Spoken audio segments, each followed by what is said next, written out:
There are other ways to overcome that weakness in the system. How would we do that?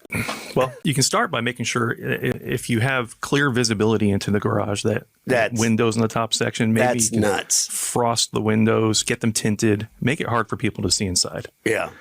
Make it a habit to turn off your lights in the garage when you leave, when you go back inside the house at night. That way nobody can see in through the windows. Trevor, you called it window shopping, right? Oh, yeah. Yep. I never like having just clear windows on my house because I don't like people to see like my toolboxes and my cars. Yeah.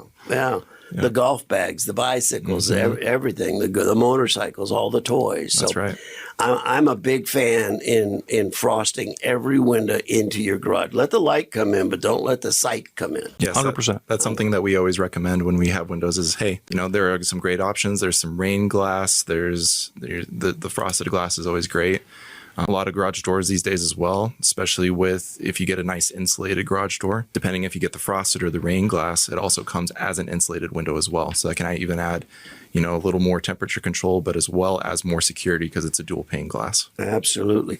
And I tell folks when they leave for vacation, close the garage door and throw that slide lock. Do sometimes say that. But we also say make sure that you potentially unplug your garage door or lock it. As in some of those openers do have a lock feature on your wall console. Okay. Mainly because if people throw a screwdriver or clamp the track, they forget that they did that. They open their garage door.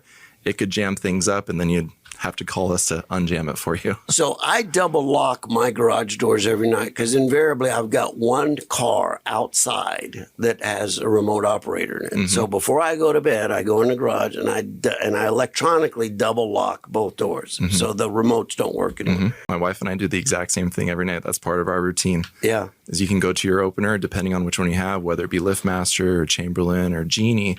They all have an option on their wall console to, quote unquote, lock your garage door. What that does is just disable your remotes.